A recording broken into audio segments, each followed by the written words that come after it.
Pelan ya, pelan-pelan. Saya tanya sebentar dulu gini, supaya logika kita jalan. Kita sekarang hidup di mana?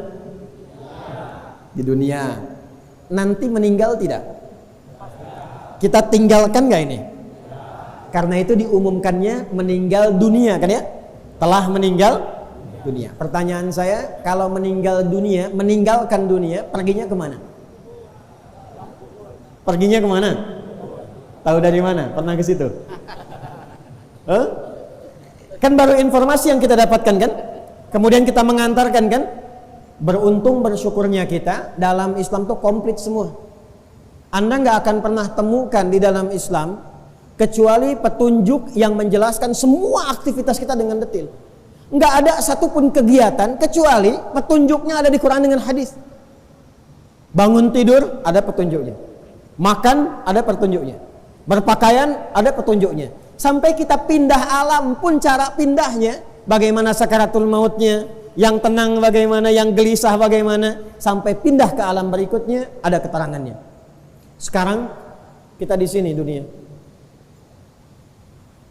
Pindah kemana nanti? Ke waiting room. Namanya kubur, sifatnya barzakh. Afala ya'lamu idza bu'thira ma fil qubur. Sifatnya disebut dengan barzakh. Dari sini nanti terakhir kemana? Ke akhirat. Ya, ada tak di ujungnya. Ingat, ada akhir, ada akhirat. Kalau ada tak di ujungnya, berarti itu ujung sesuatu yang tidak ada awalnya lagi setelah itu. Jadi kalau kita berada di satu tempat, ini ujung yang gak ada awalnya lagi setelah itu, maka disebut dengan akhirat namanya. Jelas sampai sini?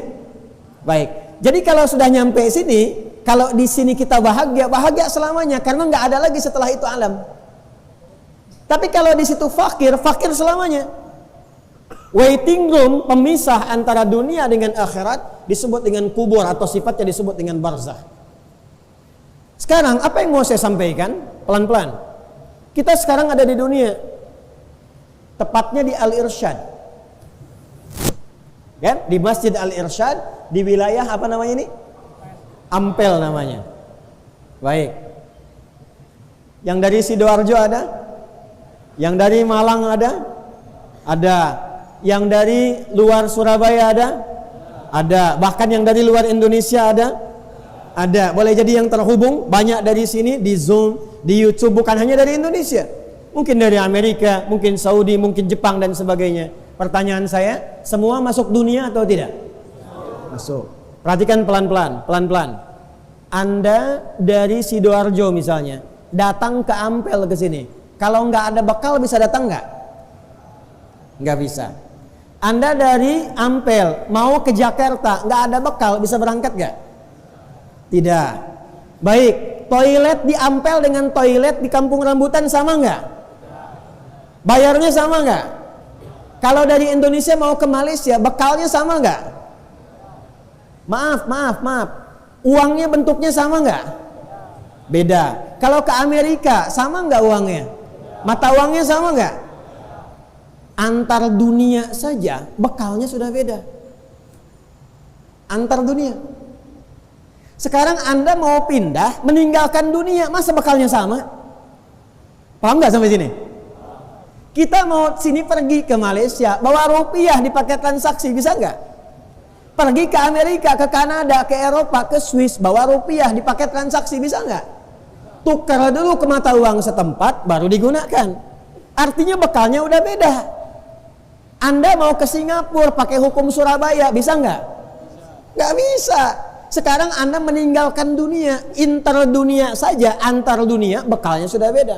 Hukumnya sudah tidak sama. Sekarang Anda melogikakan pindah keluar dunia, pengen sama bekalnya ya jelas beda. Paham sampai sini? Nah sekarang pertanyaannya, apa yang harus disiapkan dari dunia ini sehingga ketika kita pindah meninggalkan dunia, bekalnya mampu dibawa? Kan yakin kita akan pulang. Tuh wajahnya CM semua, calon meninggal. Sama dengan ini kan? Meninggal itu sudah pasti. Meninggalkan dunia itu pasti, tapi yang belum pasti itu bekalnya siap nggak? Udah siapin atau belum? Anda mau kesini aja, lihat flyer, ada taklim, ada tabligh akbar, persiapan sudah 2 hari. Siapkan waktunya, siapkan bekalnya, perjalanan naik apa, sampai di masjid jam berapa, rebutan sab tempat yang mana, siapkan kapasitas handphone untuk online sendiri. Ya. Sekarang kita ingin meninggalkan tempat yang jauh dari sini, bekalnya apa? Maka diinformasikanlah, berbahagialah kita sebagai muslim. Allah telah informasikan dalam Al-Quran ketika pindah kehidupan kita dari dunia mau pindah ke akhirat, maka bekal yang pertama kali menentukan adalah 1, imannya. Ini poinnya. Awas, hati-hati, pelan-pelan. Jadi nanti inti bekal untuk dibawa pulang menuju akhirat itu 1, yang pertama itu imannya. Ini yang paling pertama. Karena itu orang-orang yang pulang tidak membawa iman, dalam pandangan kita umat Islam, ketika dia pulang tidak membawa bekal iman, maka disebutkan oleh Quran dia pulang membawa kerugian. Quran surah ayat 103, Quran surah 103, perhatikan kalimatnya, wal 'asr innal insana lafi khusr. Kata insan disebutkan 65 kali dalam Al-Quran, menunjuk kepada semua manusia yang berkegiatan, beraktivitas, makan, minum, kerja, belajar dan sebagainya. Kata Al-Quran, wal 'asr, aku bersumpah, kata Allah, demi waktu, kesempatan yang aku berikan pada manusia untuk beraktivitas 24 jam sehari, 7 hari dalam sepekan. Silakan beraktivitas. Tapi ada orang yang saat beraktivitas itu semua aktivitasnya tidak punya nilai di hadapan Allah. Jadi cuma dunia saja. Dia makan, betul kenyang. Dia minum, hausnya hilang. Itu kan sifat dunia. Anda makan, fungsi makanan menghilangkan lapar, itu sifat dunia. Anda minum, fungsi minuman menghilangkan haus, itu sifat dunia. Anda berpakaian, fungsi pakaian apa? Melindungi diri, menutup aurat, tampil baik, itu fungsi dunia. Tapi pertanyaannya, mohon maaf, apakah yang menjadi fungsi dunia itu punya bekal untuk pulang ke akhirat? Kata Allah, belum tentu. Ada orang yang ketika makan, makannya punya nilai di hadapan Allah. Kapan makan itu punya nilai di hadapan Allah? Illalladzina amanu. Ini poinnya. Kecuali orang yang mengisi aktivitasnya, memanfaatkan waktu itu pertama dengan imannya. Man kana yu'minu billahi wal yaumil akhir falyaqul khairan aw liyas. Siapa yang merasa beriman kepada Allah dan hari akhir, dia yakin akan dihisab, kata Nabi, imannya akan menuntun lisannya berkata yang baik-baik. Tak mampu, dia diam. Jadi singkatnya, dari ujung kepala sampai ke ujung kaki, maka akan dituntunlah semua pekerjaan kita dengan imannya. Saat iman menuntun pekerjaan, pekerjaan dalam bahasa Arab disebut dengan amal. Saat iman menuntun amal, maka berubahlah nama amal menjadi sholih. Saya ulang. Saat iman menuntun amal, maka berubahlah amal menjadi apa? Amal saleh. Jadi ada amal saja, ada amal solih, itu beda. Amal apa itu? Contoh, ini di depan saya ada minuman. Fungsi minum itu menghilangkan haus. Jadi kalau kita minum ini, haus hilang.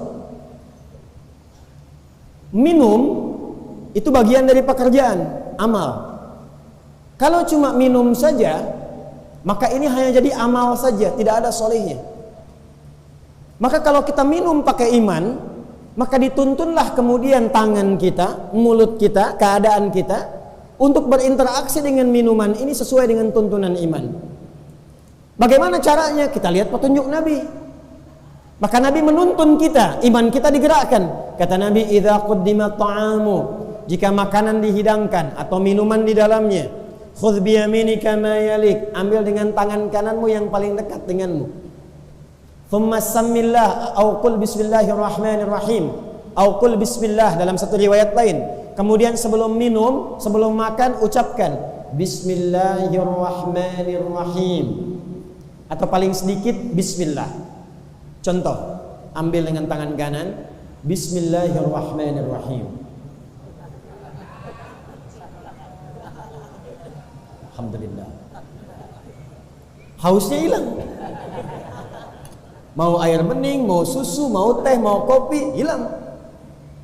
Ini amal namanya. Fungsi minuman menghilangkan haus, itu dunia namanya. Tapi apakah pekerjaan minum tadi punya nilai di akhirat? Nah, yang menjadikan itu punya nilai, itu kalimat Bismillahirrahmanirrahim. Dan kalimat Bismillahirrahmanirrahim gak mungkin keluar kecuali dari orang yang punya iman. Maka ketika kalimat Bismillah mengiringi pekerjaan amal, maka berubahlah amal itu menjadi apa? Salih. Ketika amal menjadi salih dan punya nilai yang dicatatkan di akhirat, maka Allah perintahkan malaikat, catat tuh. Dia punya nilai. Amal soleh yang dicatat itu maka merubah namanya menjadi hasanah. Apa namanya? Jadi perbuatannya disebut amal soleh, nilainya disebut dengan hasanah. Setiap perbuatan yang didorong oleh iman menjadi amal soleh, maka punya nilai setidaknya 10 hasanah. Ada berapa nilainya? Dalilnya Quran surah ke-6 Al-An'am ayat 160. Man jaa bil hasanati falahu asyru amthaliha. Siapa yang mengerjakan perbuatan amal saleh, maka diperintahkan oleh Allah pada malaikat, catat setiap satu perbuatan 10 nilainya. 10 tuh ngitungnya jangan begini 1, 2, 3, 4 sedikit.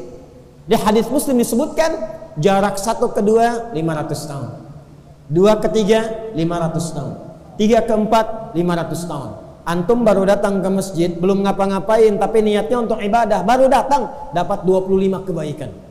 Jarak 1 ke 2 500 tahun, 2 ke 3 500 tahun, 3 ke 4 500 tahun. Jadi perbuatannya disebut amal saleh, nilainya disebut apa tadi? Hasanah. Nah, hasanah ini nanti yang dituliskan akan dikonfirmasi di akhirat. Jadi perbuatan kita di dunia dituliskan jadi hasanah, di akhirat ditunjukkan dalam bentuk kitab. Dalam surat Al-Isra, Iqra kitabak, kafa bi nafsika al-yawma 'alaika hasiba. Itu yang dituliskan. Nanti setiap 1 ke 2, 2 ke 3 yang tadi 500 tahun, itu setiap poinnya disebut dengan ajrun namanya. Apa namanya? Ajrun. Inna hadzal Qur'ana yahdi lillati hiya aqwam wa yubashshirul mu'minina alladzina ya'maluna as-salihati anna lahum ajran kabira. Bukan hasanah. Hasanah tadi yang dibaca imam surat maghrib, surat Al-Kahf, ya. Yang ini surah Al-Isra, ya. Anna lahum ajran kabira. Dan orang-orang beriman yang mengerjakan amal soleh, berikan kabar gembira kepada mereka, mereka punya nilai di hadapan Allah namanya ajrun. Dituliskan tuh. Kalau infak berapa, baca Quran berapa, sholat berapa. Pernah dengar kalau kita baca Quran satu hurufnya berapa? Tahu dari mana? At-Tirmidzi nomor hadis 2010 kan? Man qara'a harfan min kitabillahi falahu asyru hasanat. Walam aqul alif lam mim harfun, ya, walakin alifun harfun, lamun harfun, mimun harfun, wa likulli harfin asyru hasanat. Anda baca satu huruf dituliskan langsung 10. Itu hasanat. Satu keduanya, 2 ketiganya disebut dengan ajrun namanya. Lahum ajrun ghairu mamnun. Infak dapat berapa infak? 700 tuh kalau ngitung sendiri. Kalau hitungan Quran paling minimal, maksimal lebih daripada itu. Cuman problemnya ayatnya sering dipotong. Al-Baqarah ayat 261. Mathalul ladzina yunfiquna amwalahum fi sabilillah kamathali habbatin 1 ambatat sab'a sanabil 7 fi kulli sumbulatin mi'atu habbah 100. 1 kali 7 kali 100. Cuman ayatnya sering dipotong sampai sini. Teruskan ayatnya, teman-teman. Wallahu yudha'ifu liman yasha' wallahu wasi'un. Bagi yang berhitung aku berikan sesuai hitungan, tapi bagi yang tidak pernah berhitung aku berikan pahala tanpa hitungan. Itulah hasanah. Jadi pastikan semua perbuatan dunia kita jadi amal saleh, pastikan punya nilai hasanah. Bangun tidur hasanah, minum hasanah, makan hasanah, kerja hasanah, semua hasanah. Makanya kita sering berdoa, dunianya dapat hasanah, di akhiratnya nampak hasanahnya. Maka diajarkanlah di Quran doa itu di Al-Baqarah ayat 201. Wa minhum may yaqulu rabbana atina fid dunya hasanah. wa fil akhirati hasanah wa qina adzabannar. Nah, itu konsep hidup kita begitu. Iman dan amal saleh, keduanya melahirkan hasanah, hasanah melahirkan ajrun, namanya pahala. Nah, itulah yang akan dapatkan rahmat Allah, mengantarkan kita ke surga. Karena itulah kalimat surga dalam Al-Quran ketika disebutkan dibuka dengan iman dan amal saleh. Al-Baqarah ayat 25, wa basyiril ladzina amanu wa amilus salihati anna lahum jannatin tajri min tahtihal. Di antara sekian banyak amal soleh, ada satu yang sangat istimewa. Sampai saking istimewanya, dia diberikan keistimewaan, privilege langsung oleh Allah untuk memberikan syafaat kepada 70 anggota keluarganya. Pelan-pelan ya. Di antara sekian amal soleh, dan konsep hidup kita kan amal soleh. Ini maaf ya, maaf sekali dengan kalimat ini. Sampai dengan malam ini, coba evaluasi, tinjau diri kita. Pekerjaannya sudah jadi amal soleh belum? Sudah jadi ibadah belum? Bisa lihat ada wajah-wajah mahasiswa. Antum kuliah di kampus-kampus sekitaran ini, maaf, untuk ngejar ijazah atau untuk mengejar ridha Allah? Ayo. Antum lulus tuh pengen jadi sarjana atau pengen punya nilai di hadapan Allah? Ayo. Kok jadi bingung jawabnya? Antum orang tua nih, antum merawat anak tuh karena cinta atau karena Allah? Ayo tuh. Ibu yang di bawah tuh Bu, merawat anak itu karena cinta pada anak atau karena Allah? Karena beda nanti. Mama pengen mainan, dibelikan cinta. Kenapa dibelikan Bu? Karena cinta pada anak. Pengen pakaian, dibelikan. Kok dibelikan Bu? Karena cinta pada anak. Sayang anak, sayang anak. Pertanyaannya, apakah mainan yang diberikan itu mendekatkan dia kepada Allah? Apakah pakaian yang diberikan itu menjadikan dia diridhai oleh Allah? Jangan-jangan diberikan pakaian tapi auratnya terbuka. Diberikan mainan tapi jauh dari Allah.